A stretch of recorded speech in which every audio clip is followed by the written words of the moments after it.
नमस्कार, मैं Nityanand Shukla, reporter post से। आज आपकी बात आपके साथ में हम लोग 3 खबरों पर चर्चा करेंगे। एक है देश में 2016 में हुई नोटबंदी को, जिसको सुप्रीम कोर्ट में याचिका दाखिल की गई थी।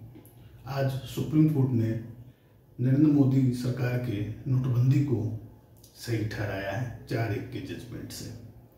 दूसरा हम बात करेंगे झारखंड में दवाओं पर हो रही डिस्काउंट के खेल को लेकर। जी हाँ, हम दवा खरीदते हैं, वो दवाएं जो है बाजार में 10%, 15%, 20%, 25% तक के डिस्काउंट में मिलती है।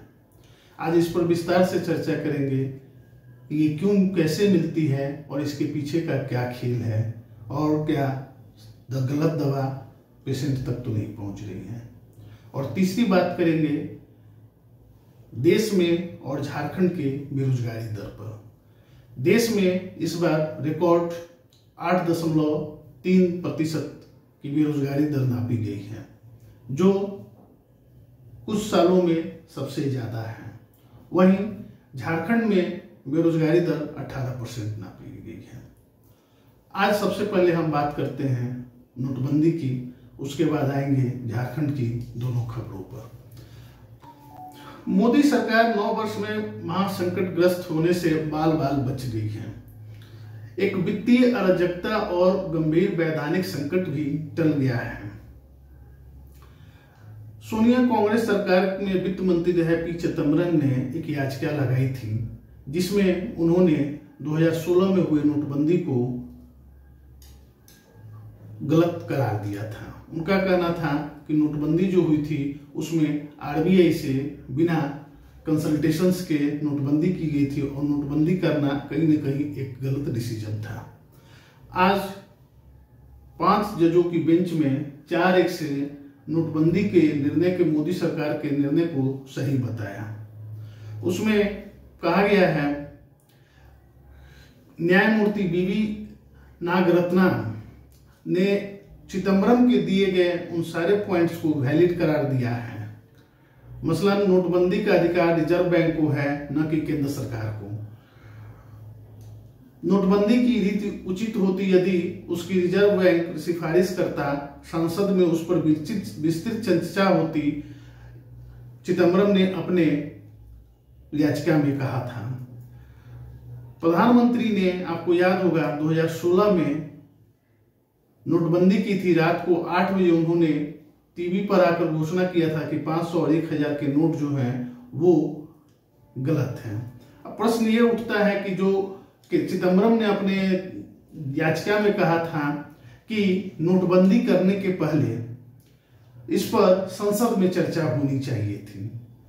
तो क्या इसकी संसद में जानकारी देकर, लोगों को बीच में जाकर पूरी विस्तृत से चर्चा करने के बाद नोटबंदी करना उचित होता?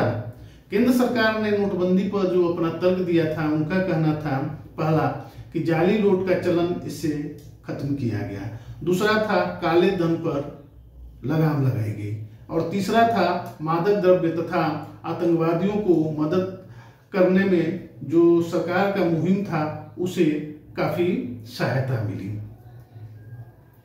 4 जजों ने पूर्ण सहमति व्यक्त करते हुए न्यायमूर्ति नागरत्ना को छोड़कर कहा, नोटबंदी से पहले केंद्र और आरबीआई के बीच सलाह मशविरा हुआ था। इस तरह के उपाय को लाने के लिए दोनों पक्षों के बीच बात हुई थी। इसलिए हम मानते हैं कि नोटबंदी अनुपातिकता के सिद्धांत से प्रभावित नहीं हुई थी। जस्टिस BR गवई ने सरकार के पक्ष में टिप्पणी की और कहा, केंद्र का निर्णय लेने की प्रक्रिया में कोई खामी नहीं है, और क्योंकि आरबीआई और सरकार के बीच सलाह मशविरा हुआ था, इसलिए यह कहना प्रासंगिक नहीं है कि लक्ष्य हासिल हुआ या नहीं। अब हम दूसरे मुद्दे पर आते हैं, वो झारखंड से जुड़ा हुआ है दवाओं पर। जी हाँ, हम लोग दवाएं डॉक्टर के पास जाते हैं अपने इलाज के लिए। डॉक्टर दवाएं प्रिस्क्राइब करते हैं और हम दवाएं लेते हैं ये सोचकर कि इस दवाओं का असर होगा और हम जूझ रही बीमारियों से अपने आप को बचाएंगे। लेकिन दवा बेचने के नाम पर झारखंड में एक बहुत बड़ा खेल हो रहा है। अब आपको राह चलते बहुत सारे दुकान दिख जाएंगे जहां कहीं 10% डिस्काउंट का, कहीं 15% डिस्काउंट का, कहीं 20% डिस्काउंट का बोर्ड लगा हुआ है। आज हम इस पर कुछ दवा दुकानों के विक्रेताओं से, थोक विक्रेताओं से बात की कि आखिर में ये खेल क्या है कि कोई 10% देता है, कोई 20% देता है, कोई 25% देता है।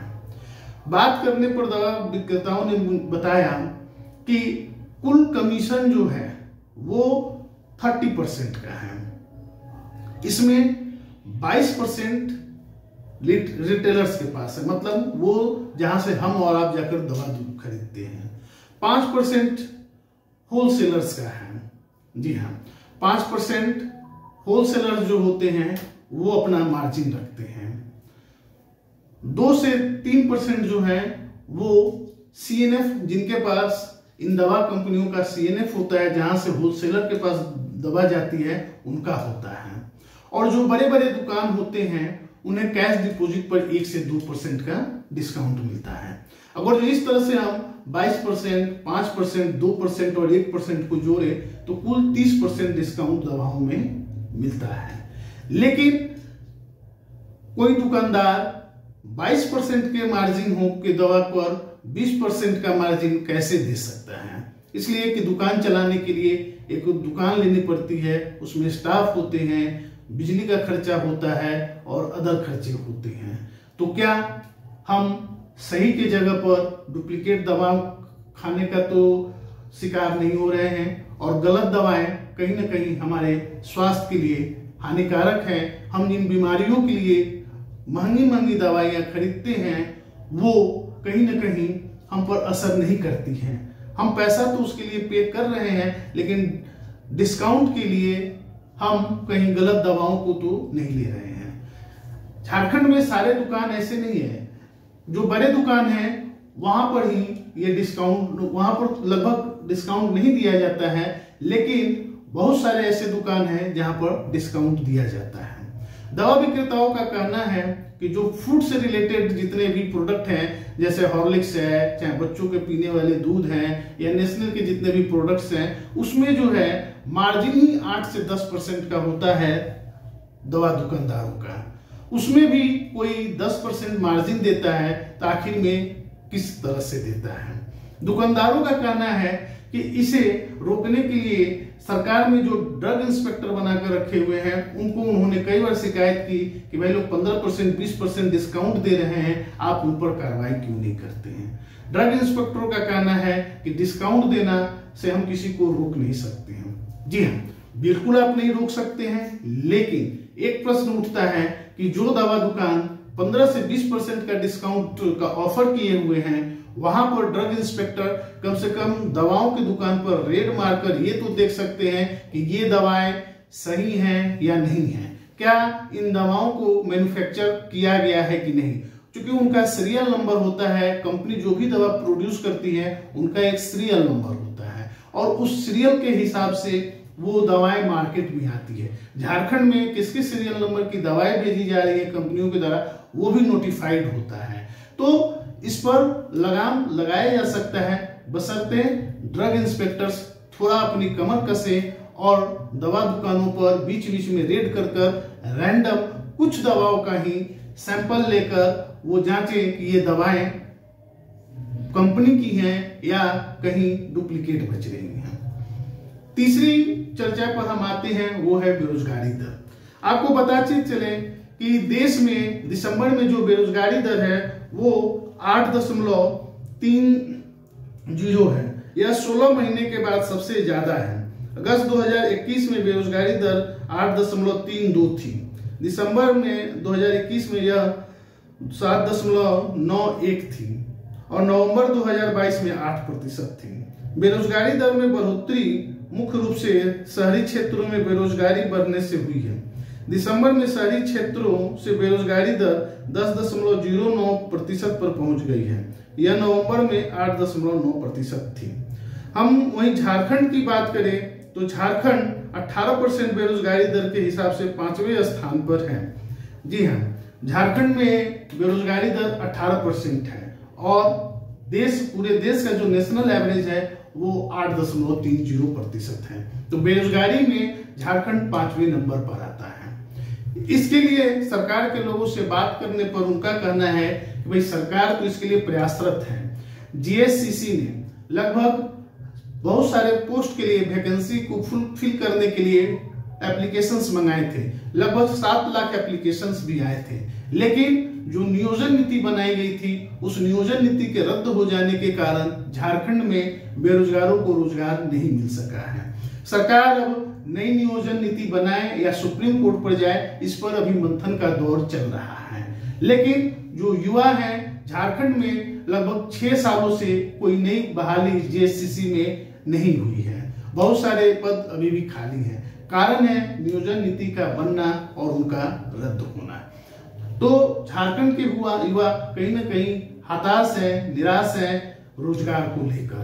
हम उम्मीद करते हैं कि 2023 में मुख्यमंत्री ने कहा है कि ये इम्प्लीमेंटेशन का ईयर होगा और नई नियोजन नीति संविधान सम्मत बनेगी और झारखंड के लोगों को इसमें जगह मिलेगी, ऐसी नियोजन नीति होगी। और उम्मीद करते हैं कि झारखंड में जो 18% का बेरोजगारी दर है, शायद सरकारी नौकरियां जब बढ़ी जाएंगी तो ये डबल डिजिट से नीचे आ जाएगा।